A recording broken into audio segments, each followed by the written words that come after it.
Coronavirus vaccine is finally here. It's arriving in small bottles, but with a glitzy entrance. The coronavirus vaccine has been accompanied by the kind of corporate image campaign you typically associate with higher-end consumer products.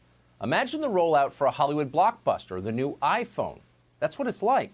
Suddenly, the COVID vaccine is on the morning shows. It's being touted on celebrity Twitter accounts. And the news about it is uniformly glowing. This stuff is just great. A lot of famous people say so.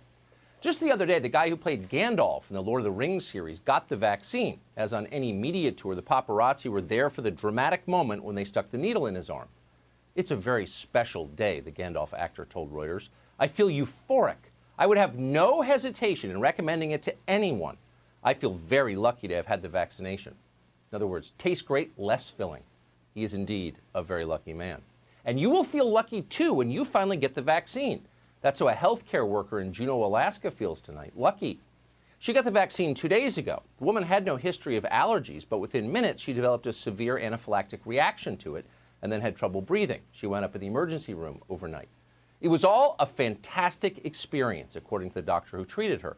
Quote, during the whole time, she was still enthusiastic that she got the vaccine and the benefits it would give her in the future.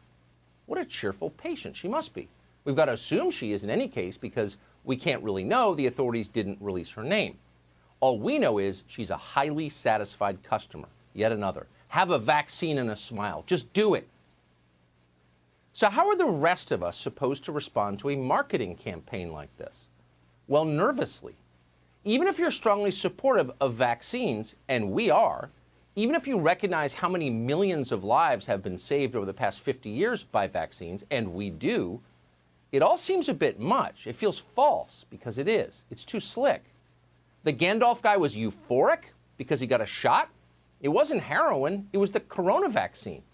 The lady who couldn't breathe is enthusiastic as she is rushed to the emergency room? Come on. This is patronizing. Stop with the slogans. Better to treat Americans like adults. Explain the benefits, be honest about the risks, and let the rest of us decide. In this country, we control our own bodies. They're always telling us that. But no, suddenly the rules have changed. On the question of the corona vaccine, our leaders are definitely not pro-choice.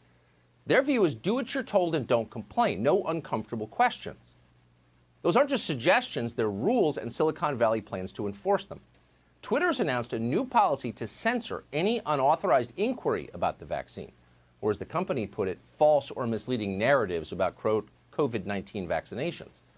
Among other things, Twitter is censoring any claim that this vaccine might be used to, quote, control populations. So whatever you do, don't say this is social control. Because if you do, the richest and most powerful people in the world will act in perfect coordination to shut you down immediately. So to repeat, there is no social control going on here. None. And if you suggest otherwise, Twitter's social controls will censor you. And not just Twitter's. Facebook has now decided it must, quote, build demand for vaccination in communities worldwide by sharing, quote, reassuring information about getting the vaccine. So Mark Zuckerberg was a tech tycoon. Now he's a professional marketer.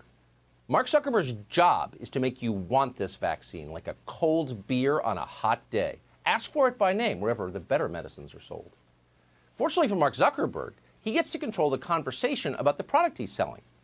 Facebook has announced it will squelch, quote, any misinformation it sees about this vaccine. Other billionaires think that's a great idea. Do the social media companies, Facebook, YouTube, Twitter, on and on, have a responsibility to do more right now, Melinda, in terms of getting this misinformation, this disinformation off their platforms? They absolutely have a responsibility. The internet and the rise of social media has happened so quickly that really the regulations and the good policy making hasn't stayed out in front of it. And quite frankly, it needs to catch up. Now, wait a second. That looked like Melinda Gates, who seems like a nice enough person. But why is she weighing in on an international health emergency? Melinda Gates is not a doctor. She's not a research scientist. In fact, her last full-time job was 25 years ago in the marketing department at a software company. So why is she on CNN? And why is CNN asking her how this country should handle COVID? Well, simple. Melinda Gates is married to a billionaire. And in 2020, that's enough to give you control over an entire country. Melinda Gates is happy to take control. She wants control. And so she's demanding that the tech companies censor anyone who contradicts the official storyline on the COVID vaccine. And she's getting her wish. None of this inspires confidence. Censorship will not convince a single person to take the coronavirus vaccine. In fact, it will have the opposite effect. Let's say you sincerely wanted to roll out a national vaccination campaign.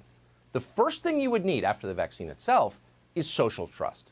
People have to believe that the authorities know what they're doing. Otherwise, they won't participate. Censorship is the enemy of social trust. Once the population understands that you're holding back critical information, trust evaporates and people become suspicious. They start wondering, if the vaccine is as safe and effective as you claim it is, why do you have to lie about it? Why are you threatening us if we don't take it? So censorship doesn't work. If you want people to take your vaccine, they must trust your vaccine. And if you want them to trust it, you have to let them speak freely about it. That is obvious. It has always been true, but authorities have long been slow to grasp it.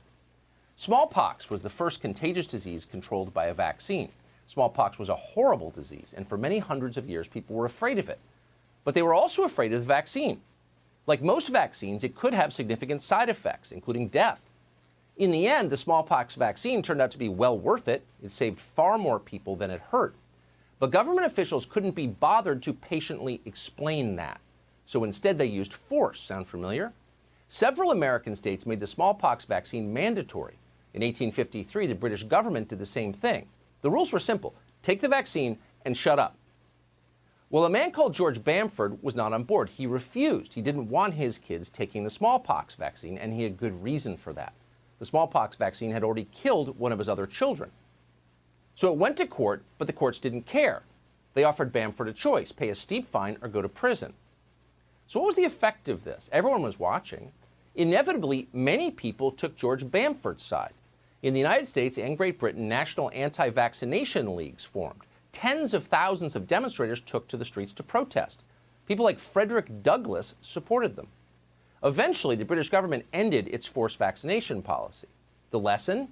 If you want people to get vaccinated, you need to convince them to get vaccinated, and you must do it with reason. Lying and force do not work.